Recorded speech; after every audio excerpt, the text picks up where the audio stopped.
Welcome back to another episode of Let's Talk Cricket. Today I'm going to focus completely on England cricket as they released one of their most beautiful summers and they've won 4-1 against the number one team in the world.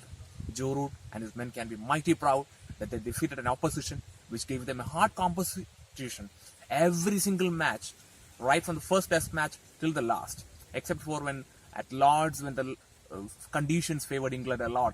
They won the toss in all 5 test matches, but credit to them, they had better depth, both in bowling and batting, and they had heroes at every critical junctures when the match was slipping to India's point, and they wrestled it back and kept them firmly, especially the young Sam Curran. What can you say about a player who's coming and playing his first major test series?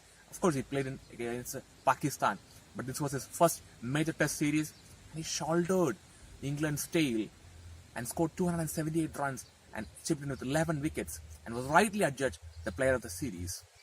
And Jimmy Anderson with 24 wickets at the age of 36 is still having the youthness with him, is bowling hard, and along with Stuart Broad, they were torrid time for the Indians, who are good players of pace bowling, but they were left bewildered with the mastery of swing exhibited by Anderson and Broad.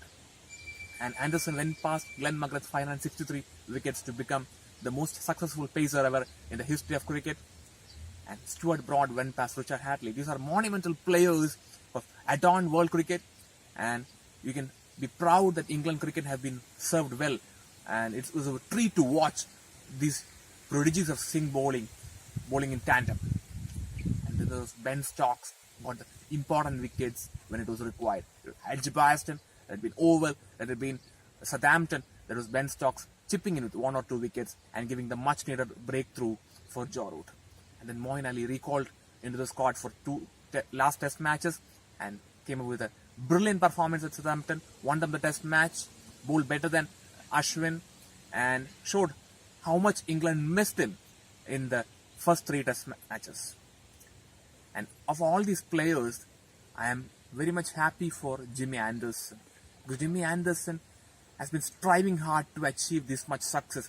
He's been limited to one format, he's maintained his fitness, but his never say die attitude to produce new laurels in this 16-year-old career, and that has been the most endearing aspect of this test series. Of course, he was unlucky that Virat Kohli didn't edge one to the slips, he didn't give his wicket away, but you can take nothing away from Jimmy Anderson, who has given his all for the country in this test series. And one last thought on Alastair Cook. Alastair Cook has been a magnificent servant of the game and is bowed down with a man of the match performance with a 71 and 145 against India, making mighty proud that he is one of the all-time run getters and the most capped player for England. I have been fortunate to watch Alastair Cook in action from the first test match to the last test match, and well done, chef. You have made your country proud, and Joe Root will have to find a good, solid opening partnership. Keaton Jennings doesn't hold much promise, and when you're going to tour Sri Lanka next, you need a good, solid opening partnership. And in all possibility, Rory Burns will come back, and England have their task cut out. They have to find a replacement for Cook, and Anderson and Broad have been overworked. Broad has a cracked rib, and India have provided them a thorough examination which they have passed. England can be mighty pleased with their effort, and this summer has truly been theirs.